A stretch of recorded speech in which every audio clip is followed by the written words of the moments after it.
This webinar is hosted by the Creighton University Career Center.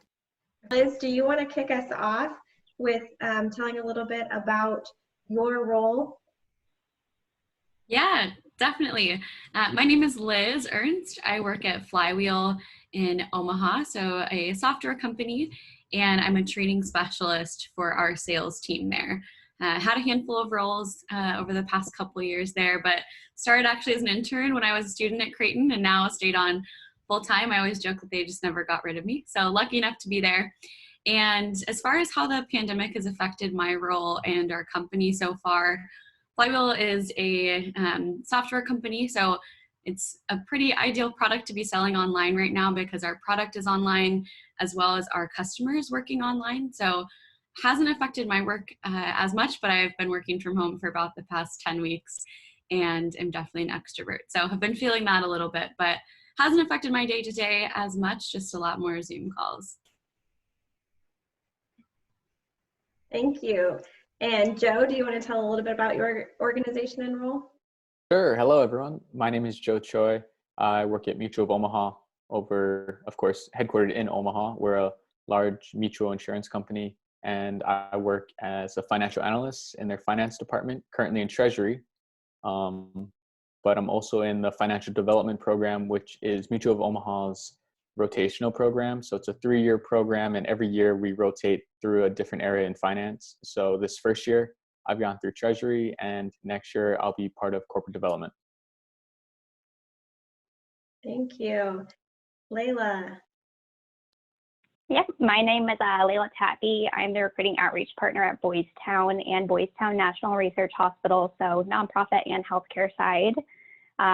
We've been around for over 100 years, so I'd say what's going on right now has definitely shifted our organization really quickly. For those with office roles, we've been working in the office since around March 15th. Otherwise, for our hospital, we've switched to a lot of virtual appointments. With our therapists, it's gone virtual. With our crisis hotline, it's gone virtual, of course, only from home. And then if you're on campus, then we've had to shift things in the sense that we can only see so many people. So the teachers have been going to youth homes or for people that live on campus, just making sure that we're still caring for kids in need. Thank you. Micah. Hey everyone, my name is Michael Lindblad and I'm a campus recruiter at Nelnet. If you're not familiar with Nelnet, we are a financial services and technology company based in Lincoln, Nebraska. We are just a little under 7,000 employees up and down the Midwest with about 30 different locations, and mainly work in the student loan servicing industry, financial payments within K-12 education, colleges, universities, telecommunications, as well as providing some SaaS software with some other companies kind of similar to us as well. I would say for us, we've been a little bit, I don't want to say completely unaffected by coronavirus. The financial sector, it seems, has been pretty stable, but I'm sure as a lot of you know, the CARES Act put a lot of student loans into forbearance. So that has a pretty big effect on a lot of the students and borrowers that we support.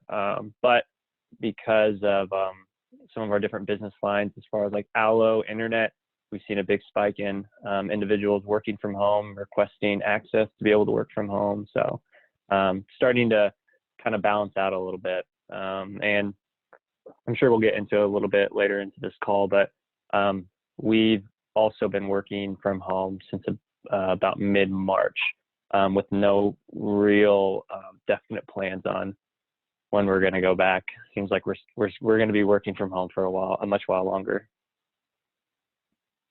We are in a similar situation, don't have an end date at Creighton for returning to campus.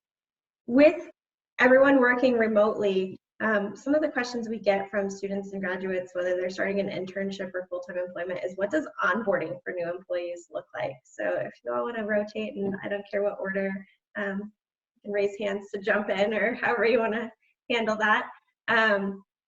What does onboarding for your new employees look like? For us at Flywheel, our hiring plan has been a little bit slowed down, but generally not very affected so far. The last 3 months we've been remote. We've still hired and started our largest hiring class in Flywheel history actually yesterday. So we had 10 new interns join the family and then 10 full-time employees as well. But it's super different. We onboarded someone who lives in Australia starting last night around 6 p.m. Central Time. So one of my team members is actually working like 12-hour days most days to onboard her in Sydney, Australia. And then for the rest of us that are in a centralized time zone or somewhere in the US, at least, it's been all over Zoom. So our onboarding and the training classes that we provide generally have stayed pretty similar. The content has remained the same, just utilizing Zoom more. And then they come into the office to pick up their computers and a t-shirt, and we don't see them after that in person. So finding new ways to surprise and delight them and make them feel like they're part of the family still and supported and aren't on an island where they don't know who to ask questions to has been our main goal. But as far as the content and the schedule of onboarding, it's been very similar on our end.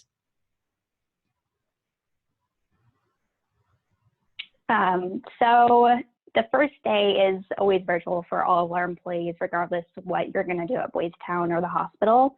Where we do have people coming in person is going to be anyone that's in a youth, family, or patient role, just because there are requirements if you do want to work in one of those roles. So, but other than that, we're still following social distancing guidelines where we have to be at least 6 feet apart. So. Yeah, I'd say we're pretty similar to Flywheel. Just this last Monday, we welcomed on one of our intern classes for the summer, our campus recruiting team, and so that entire process was remote.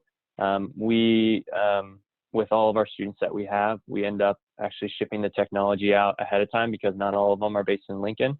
And then basically that whole first day, it's kind of covering everything from meeting with supervisors and team members to hearing from our directors on our different business lines, understanding the kind of quirks and all the logins and passwords you need to get into your laptop for the first time, and really just log in, 10 times in a row, just making sure that they can always come to us, regardless of whatever the question may be, to help them. And that's just for our interns. Our campus team puts on that orientation. Our corporate training team normally during the spring would host weekly orientation and onboarding classes in person. They've been transitioning and they're starting to prepare to do all that process remotely too. So yeah, kind of similar to what I was up to this point as well.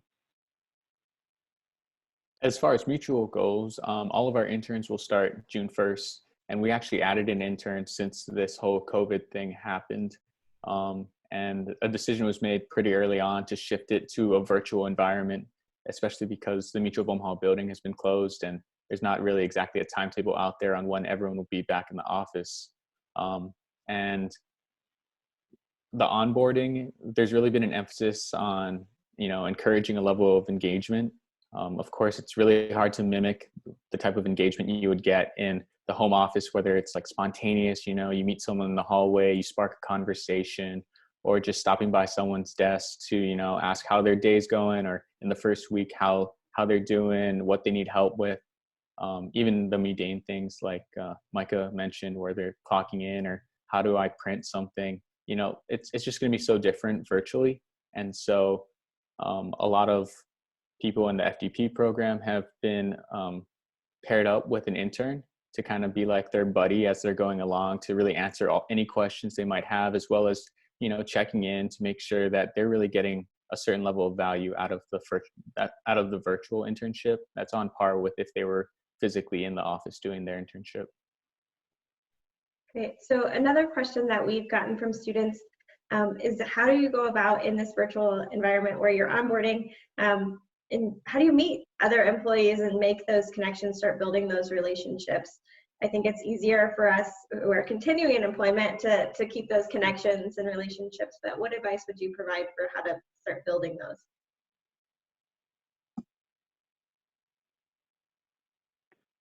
So I would say get involved right away, see if there's any employee resource groups happening in the organization. So the thing about employee resource groups is whether it's young professionals, emerging leaders, they typically offer social events, professional development events.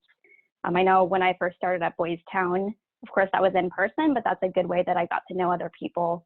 Another way would be to either talk to your supervisor, being a mentor on your team. So not exactly your supervisor, but someone that's on your team that's been around, that you can go to for advice that isn't your supervisor.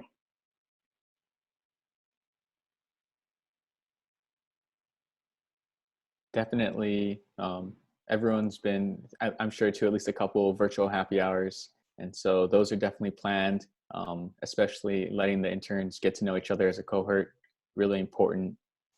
But something that we're really going to push the interns to do is to reach out to different areas that maybe they're interested in, and, you know, throwing time on someone's schedule for like half an hour for coffee, even if it's not going to get coffee anymore and it's more of a virtual coffee.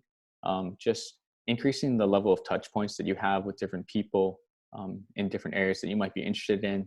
And of course, it's more difficult virtually. And so as their buddies, we're also tasked with, you know, in our conversations with them, maybe they don't know exactly what they're interested in, or what they can't put a title or department name onto it, but really our part is to look at what their interests are and, you know, think, oh, so-and-so, they might be great to talk to them. And so, you know, providing that connection for them really goes a long way. One of the things I told our interns as they started is to just embrace that this is going to be different and weird, and that's okay. And by that, I mean that it may be not as common or not feel as natural to just blindly message someone. We use an internal messaging tool called Slack, similar to Teams if you're on Microsoft, but it's not uncommon for flywheelers just to message someone and kind of like Joe said, ask to get lunch, ask to get coffee, but it feels a little different now.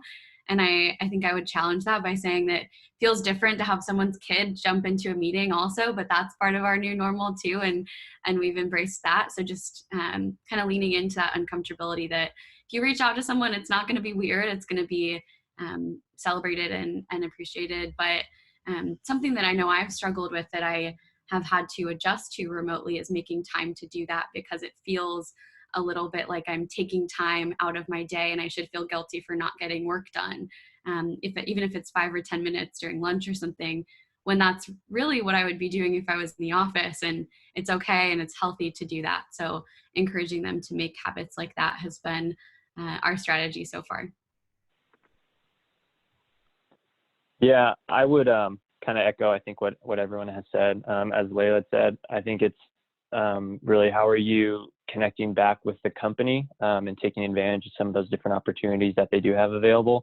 For our summer interns that we have, we put on a weekly, we call it iTalks, where it's hosted by our campus recruiting team, where we invite executives, leaders in different areas of the business to basically talk about what they do, what their job is. So it's kind of a networking opportunity to get to see the other interns that are there, but then also to kind of prod and pick at some of our managers as far as what do they do as a company.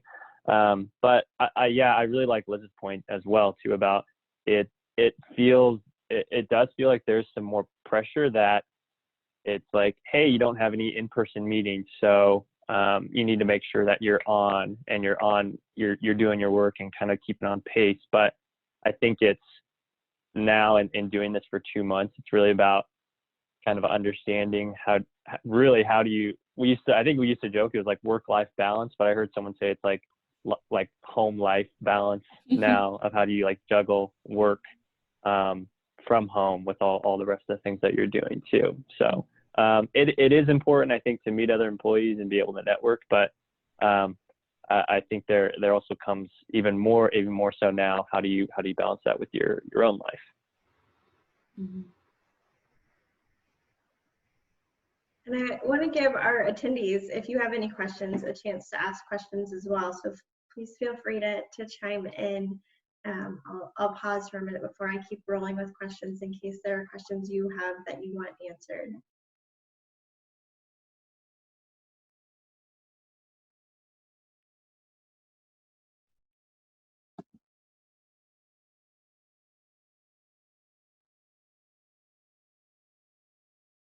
And there will be time for you to ask questions again. I just want to make sure that we pause for those. Are there ways that you're changing your expectations, or how are you measuring success of interns and new employees right now with this different environment where maybe it's harder to track how you're spending your day, or how do you keep track of hours? Are you asking them to clock in and out at certain times, or how are you kind of tracking and managing those expectations and measuring success?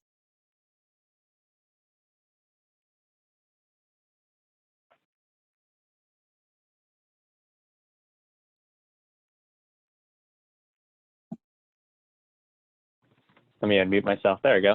I would say, I don't know if we've really adjusted too much in this new environment as far as like larger shifts go. Our interns would normally, we kind of put it on them to clock in, clock out, and our interns also report up to managers in the company. They don't necessarily report to us in campus recruiting. So it really is as they are kind of operating within the other full-time teams that we have at Nelnet. I guess as far as tracking efficiencies, I don't know if as far as any of the specific areas go as we have like a workforce efficiency meter or number or metric, but and just hearing conversations from our leaders, it sounds like as far as the pace of our work and what our general output, it's about the same. And so I think we aren't the only company in that situation. And so I think it's really going to start to get leaders and organizations to start thinking like, hey, do we need all this office space? Do we really need to be bringing people in? So we've also been engaging in a lot of employee surveys almost once a week, once every other week, where they're just kind of prompting us, getting the pulse of employees saying, do you want to go back to work? Do you want to be back in the office? What would be kind of best for your situation too? So I guess that'd be some different ways that they're kind of tracking our efficiencies.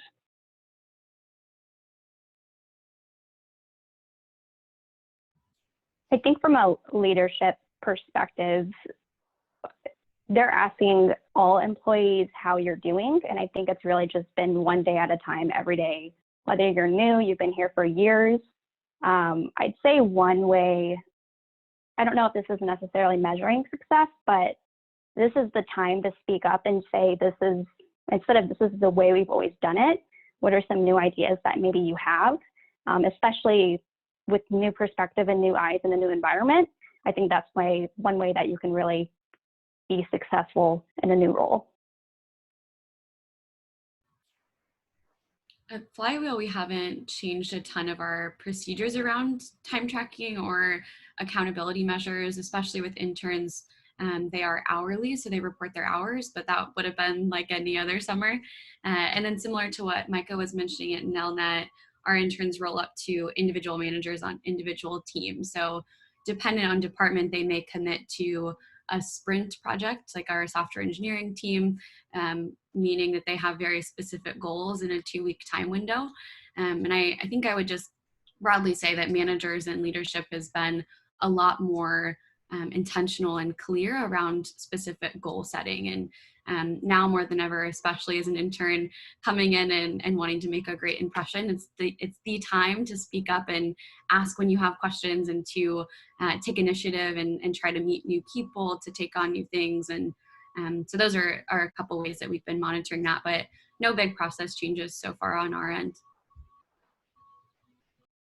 I guess I would just echo what everyone else is saying in terms of processes not really changing.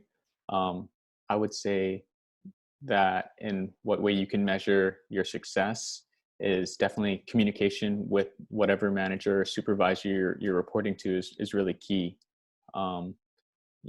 Especially when everyone is working from home and it's this virtual environment, the more touch points, or it's going to seem like more touch points just because it's virtual. But I think a lot of us just don't even notice like how many times we're interacting with people when we're in the office, whether it's, that random happenstance at an elevator or through the hallways.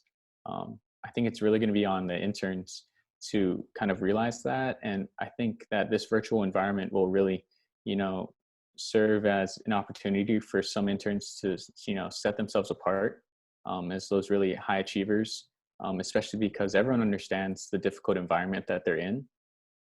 But I think expectations are still high for them to achieve.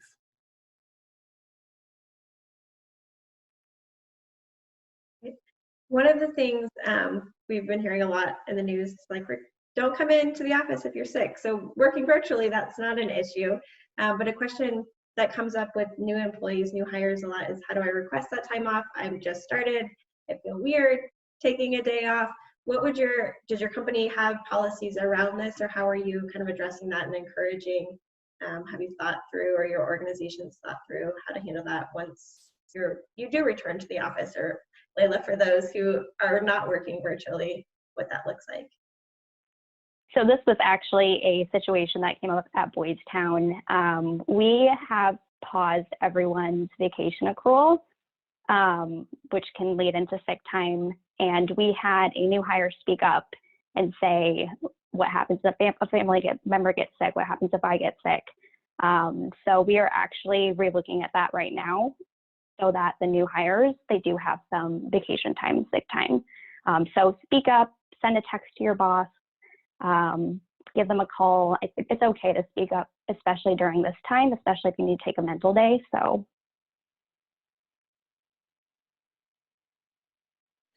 Definitely. I would say, just communication with your manager is key. I think the worst thing you can do is not say anything and not communicate.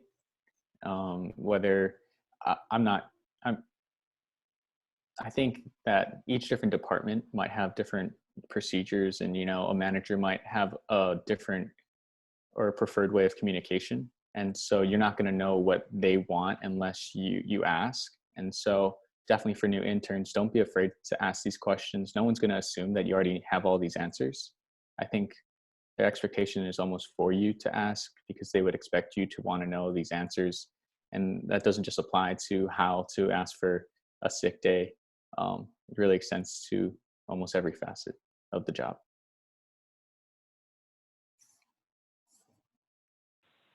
Yeah, I would say just communication's key. I mean, what Josiah kind of said, if anything else, definitely be reaching out to the human resources or the people services department of the organization that you join, so that you can get some more information on that.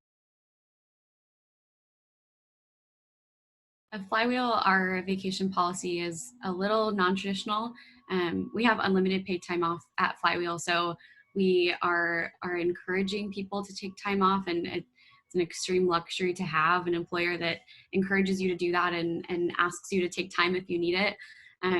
That looks a little different now, because we can't go really anywhere other than our homes if we're in quarantine, depending on what state and country we're in, of course. But with a personal example, I was actually talking to my boss about just being kind of down that summer plans have changed, and people aren't really doing anything for, say, Memorial Day weekend or 4th of July or that type of thing, where family gatherings are usually a big deal and you can see people and friends in your life. And she was very quick to recommend just to take a Friday off, or to take a half day and go on a bike ride, or make use of the good weather. So at our company, it's very much a piece of our culture to encourage people to take time off if they need it. As far as requesting it, I love what Joe said about you're not going to know unless you ask. So with me, before I put my PTO request in our HR system, I let my manager know, hey, I'm requesting this off. Any questions, before I even ask her in the actual HR system. So before she gets a notification, an automated email, she's going to have a message from me so that she knows more context around that request. That's worked for me, but dependent on different managers, they may request a different procedure. There's a question in the chat, and I'll read it so everyone's quietly. It says, quite a few students, this is from one of our recent graduates, quite a few students were wrapping up online classes at home but are now moving into apartments to start work. How have you adapted to living alone? Before the pandemic, this was always a transition in addition to working online.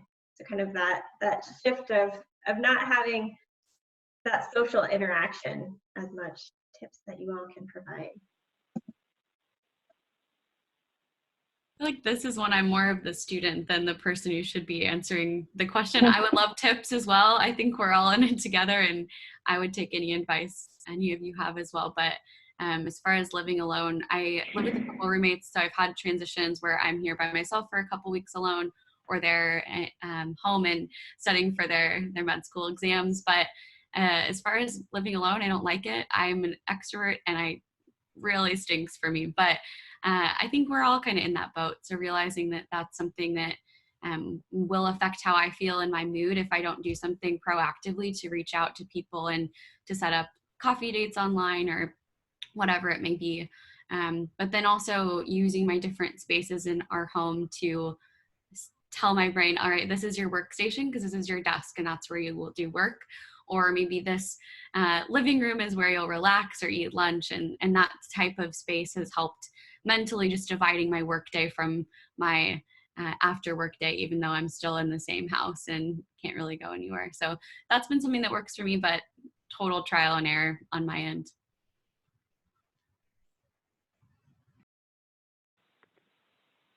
I know for me personally, I have the luxury. I live with some friends, some other some people my own age, but I sit on a leadership council of young professionals group in Lincoln, and this has come up as a topic in many of our directors' meetings as far as what kinds of events should we be putting on. You know, it's a great outlet for some people to sit in on a virtual happy hour after work. But at the same point too, we do hear from some members, it's like it's almost like a melding of their work and their social lives all from this one desk.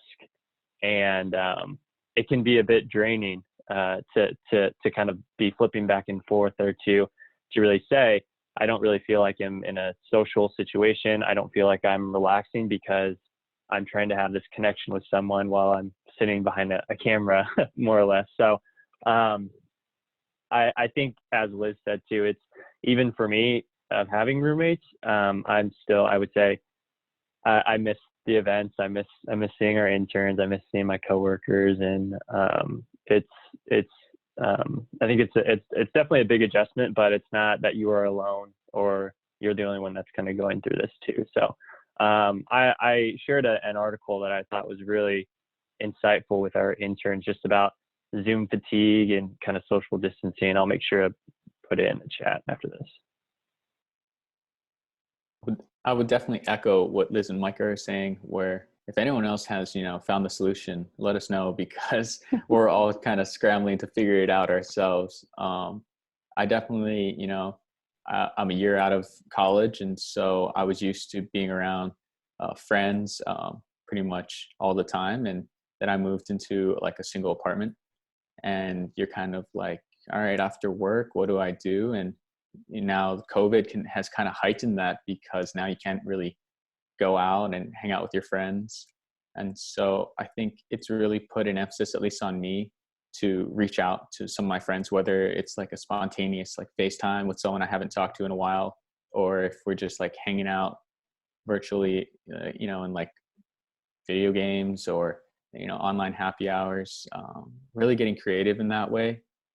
But also, I think something that really helped me is understanding that like everyone else, all my friends, all my peers are struggling with this too, especially the more extroverted ones. Like they're really like kind of freaking out. Like, what do I do? I want to go outside and see people. And so sometimes you making that first emphasis to, or first initiative to, reach out and talk to them, whether it's even just like a text message being like, hey, what's up? How you doing? It goes a long way. And so that's what I've been doing. I don't know how successful it is, but I'm trying. Yeah, definitely still adapting. I live by myself, and I'd say it's almost a mindset change. Yes, I don't get to interact with my coworkers, but I might have an extra hour to go for a walk over lunch.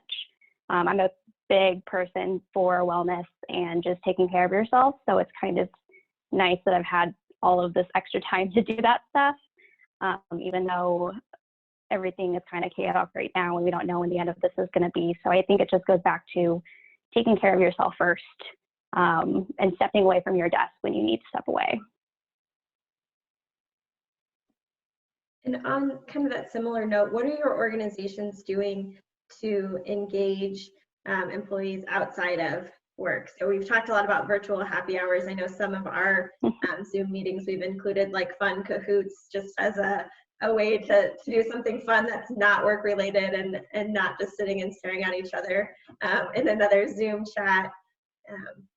With my friends, we've exchanged like virtual playlists and things while we're working from home to help stay connected and share some fun things. So what are ways that your organizations are trying to intentionally engage employees outside of virtual happy hours maybe?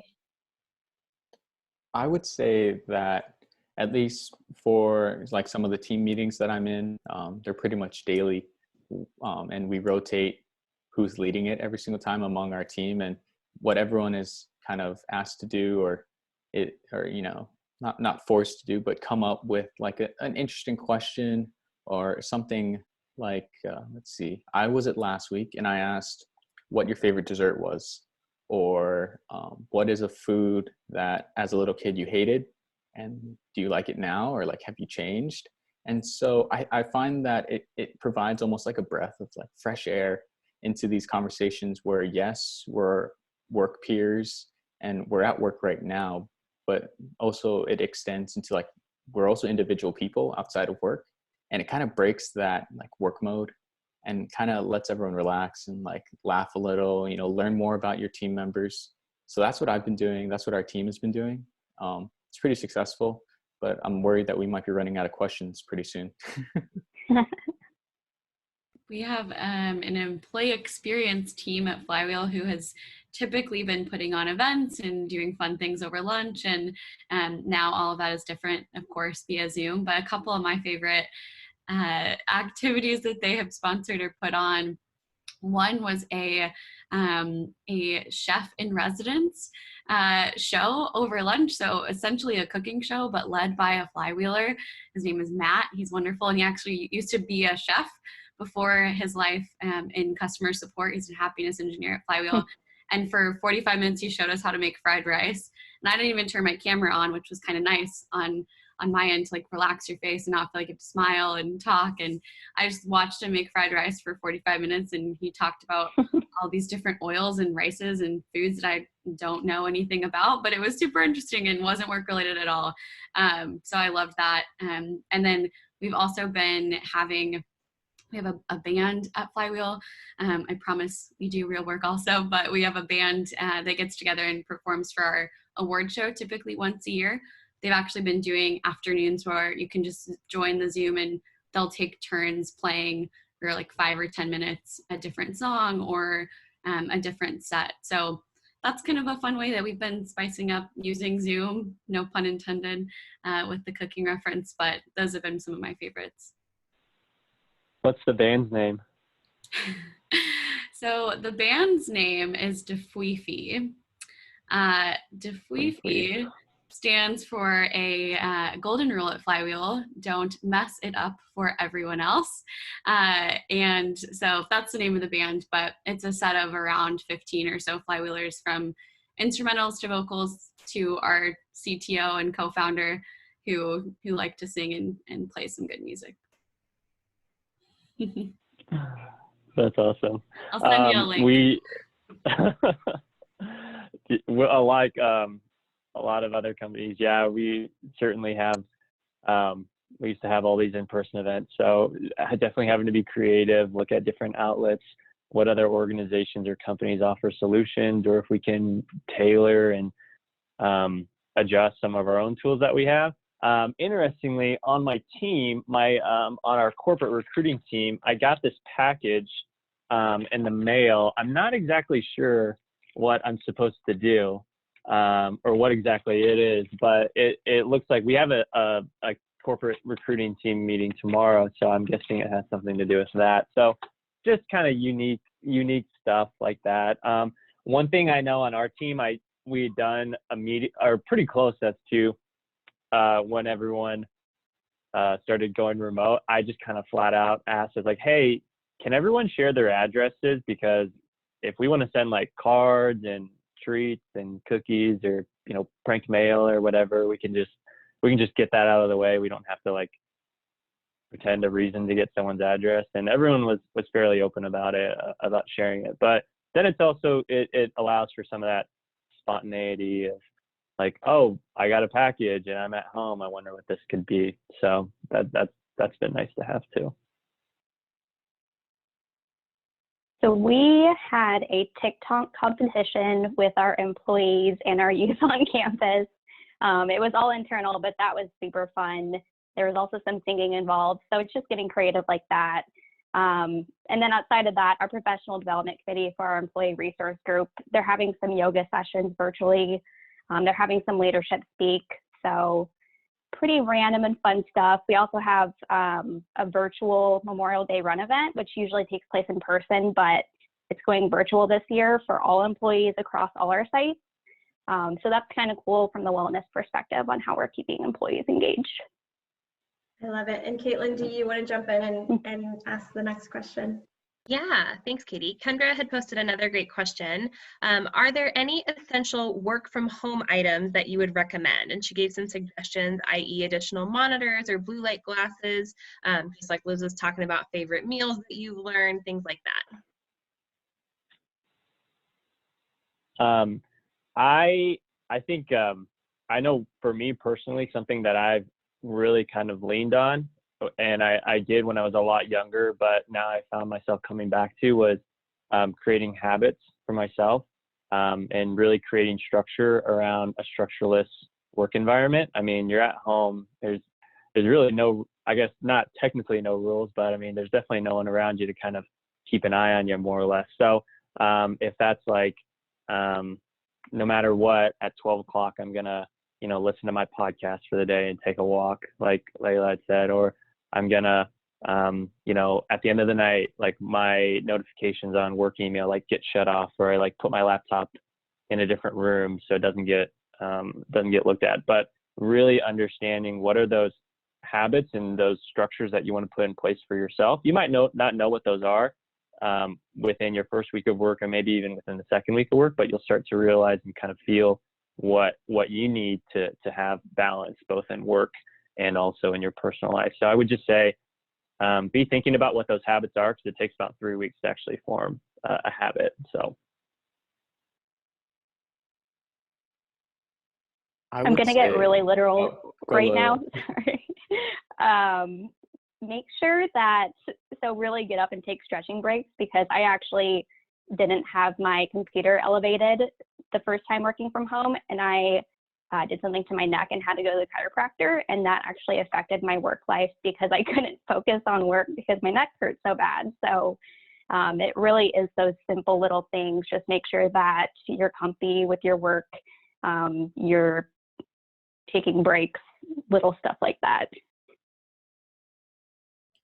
Yeah, I would just echo what Layla said. Definitely feel like you're allowed to take breaks. I feel like now that everyone's working from home, there's that sense that you need to always be on. And like, if for some reason you're not at your computer and your boss like messages you, they're going to wonder like, what are you doing? Like, there's nothing else for you to do. And like, definitely kind of set boundaries between work time, but also like an understanding that you don't need to be on all the time.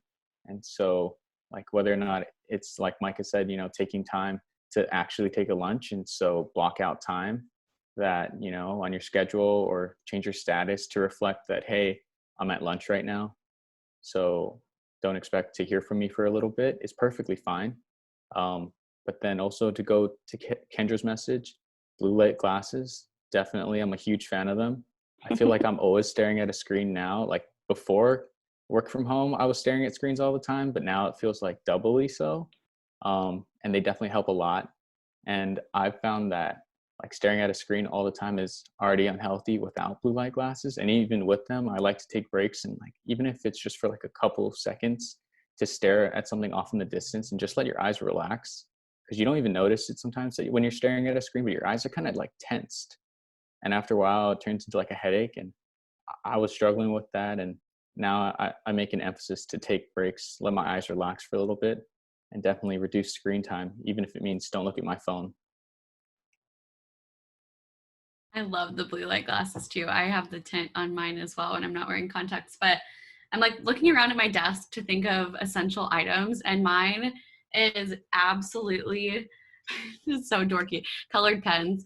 I make way too many to-do lists throughout the day that is probably considered healthy, but I need to get my thoughts on paper and out of my head. And so whether that's printer paper that's all over my desk that I'm scribbling on, or to-do lists that I'm writing on, that's been one of my escapes from screen life. If I need to, I'll shut my laptop for a couple minutes, for 10, 20 minutes, and just brainstorm or make a word web of what I'm thinking and what needs to be done that day. And that's been something that's really helped me. So pretty simple, but pen and paper, notebook, fun pens that make you happy about writing to-do lists like me.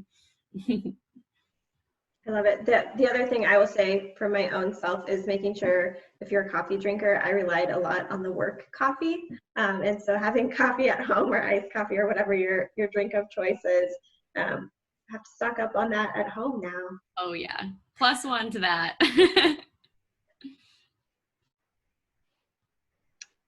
So we've talked a lot about kind of what to do and how to handle that. What are some of the worst case scenario bad behavior, work from home habits you've seen that you would encourage students and new professionals to avoid? For me, it's funny. I think it's kind of interesting. Before work from home, when I was in person, I feel like a lot of my days would be spent going to meetings, sitting down with some of my supervisees, or giving presentations and going to classes. And now when I'm at home, I don't feel as I'm in as many meetings. And I'm a lot more, I wouldn't say like really efficient with my time, but I feel like I'm more efficient. And so, I don't know, I think when I do sometimes get like a bigger string of messages or people trying to IM me or Teams me after, like, say, work hours, like not like 5:30, but like 7:30, 8 o'clock, it kind of makes me think of like, and they might have a specific situation, they're taking care of their kids during the morning, so they have to, work kind of the second, third shift of getting after it. But I'd say definitely just, if you are a set 8 o'clock to 5 o'clock, I'd say just choosing to be efficient with your time that you have, trying as best as you can to stay within that time frame, because really, once I think it gets beyond that, then it starts to maybe reflect poorly on what decisions was I like previously making, and how I chose to use my time versus now, where I feel a little bit more organized and I have that time available. My number one piece of advice to myself, to interns, to full-time employees, is to pay attention when you're on a Zoom call. It's the easiest thing in the world to think like, I'll just have iMessage right here, or I'll just have Facebook right here, and I'm looking at the camera so they can't tell. People can tell, people can hear typing on keys, people can see your eyes going everywhere else, and it really does add up. I am a trainer, so I'm talking at the camera and looking at people's little rectangles, hoping that I get nods or encouragement or any show of understanding of anything sinking in, and it really does affect the person that's sharing or that is presenting information, or just your manager who's talking in a team meeting.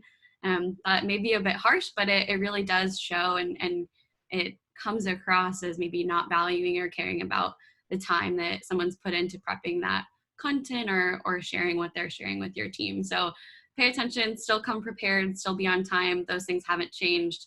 You're just sitting in one chair doing all of them. So think of those things and consider how they are adapted to Zoom as well. I think definitely something that we all learned when we made this shift to a work from home environment, and I'm sure everyone's made these mistakes, is like, if you're not talking, probably put yourself on mute, because I can't remember how many times I thought that this noise that I thought was really far away, that there's no way that the mic could pick it up. Someone messaged me like, hey, what is that noise? I'm like, oh my goodness, that's me. And so it's like Liz's, lawnmower that she's not sure if anyone can hear, or maybe you have a roommate that's deciding to do dishes or laundry. Just, you never know what might be going on in the background. And so just as a good rule of thumb, just I always keep myself on mute when I'm not talking. And you know, if that means that every now and then you start talking and then you realize, oh, I'm on mute and no one could hear anything I said, you know, that's okay. Also, I think a lot of us, when we first started, we had no idea what was in our background. And, you know, that can be a little embarrassing at first. And so whether you're shifting to a virtual one, like Liz's cool Creighton one, or if you just want to, you know, take a quick look behind you after you've done a couple of them to see what everyone can see, can definitely be helpful. And I'm sure everyone learned that pretty quickly. Are you referencing my albums behind me, Joe? I really like it. I saw the Prison Mike one. I thought that one was really cool. I know. I was looking at those too. Yeah, my printer's from the early 2000s, if you can't tell, but that's okay. I think my piece of advice would be to assume good intent. And what I mean by that is when we're working from home, you can't always tell the body language of people or how they're speaking to you and what they mean by that. So don't get in your head about that. We are working with introverts, extroverts, and if something really does bother you, I'd say speak up about it, but always assume good intent with that.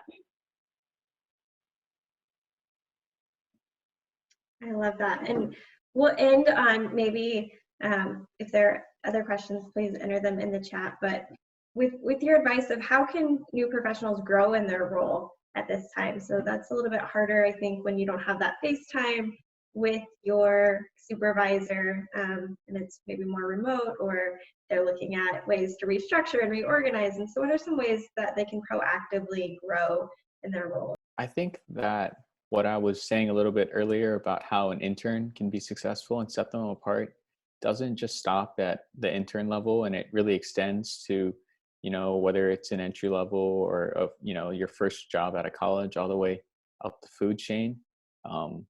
The virtual environment has definitely changed a lot of things, but I think expectations are still there.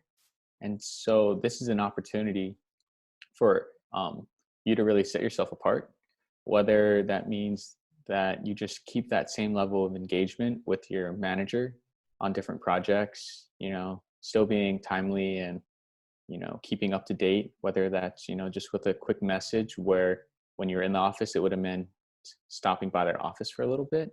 I think the way you go about things change, but you still have to do them, especially if you want to still be seen as, you know, a high achiever.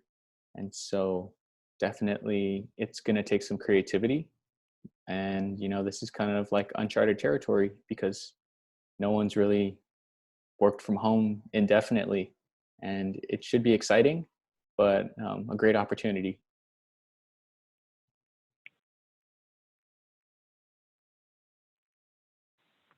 I think there's a couple ways I kind of look at it. I think there's the very traditional, tangible methods of upskilling. So things like, you know, class Creighton.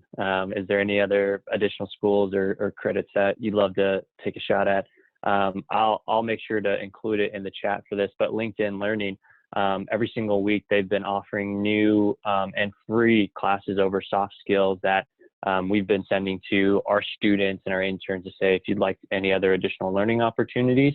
But also I think versus like the traditional method, also some of the more intangible ways, like Joe had been saying too, this is pretty, this is new for everyone. But in times like this, I really do think that it leads way for change, and change sometimes maybe in very stable time takes years to implement. Well, we basically saw the entire country shift in a matter of weeks. I mean, processes that were in place for years are now extinct, and who knows if they're ever going to come back. And that changed in just a matter of, you know, just like that. So the time is very, very, I think, opportune to provide suggestions, ideas, think beyond just what has always been done. and really try to think what could be done differently, because I don't think there's a better time to do that than right now. I think the best thing you can do when starting a new role is go outside of your comfort zone of your department, get to know employees from different departments of the organization. I think that's one of the quickest ways you can kind of start connecting the dots and learning. Of course, right now that might be a little bit harder just because you're not in person, but maybe reaching out to people on your team, or maybe reaching out to learning and development, saying, hey, do you guys have any connections? Just because that's they pretty much know everyone. So I think that's one way. And again, I'm going to go back to employee resource groups. So get involved with that right away, just because they're offering those professional development and social committees. And if you don't have that, typically if you're living in Omaha or going to another city, they do have those young professional groups for Omaha or Lincoln. So Yeah, I love what Micah mentioned about not maintaining the status quo. If you see a problem, be the person that says, like, what about this way, or have we done this? Or you're in a team meeting and someone references missing the whiteboards in the office, and you leave that meeting and research a couple free trials of software tools that will let you put virtual sticky notes on your screen that you can share during a Zoom meeting. Like those type of challenges, being the person to say, like, all right, let's figure out a way to do this differently, instead of just lamenting and grieving that we can't do it anymore, it's now different. I think that will really stick out. And I echo what you all have said about communication, that if you are the person that is staying on top of their calendar invites and your messages, and just reaching out to people as well, is going to be something that I think really leaves a lasting effect on people, internship or not, because it would in person too. So remembering that as well. Thank you all so much for sharing your advice and insights and time. Any parting thoughts that you want to leave the attendees with, or those watching in the future? Nothing other than thanks for having us. Yeah. I guess, I don't know, change is going to happen. It's going to happen for your whole life. So I think it's just how we all react, not only to this, but how do you react to and everything else that you do beyond this. So use this as a learning opportunity as best as you can, but also be ready for whatever kinds of changes could be there in the future. Thank you for joining us for Navigating the New Abnormal: Success Tips for New Professionals.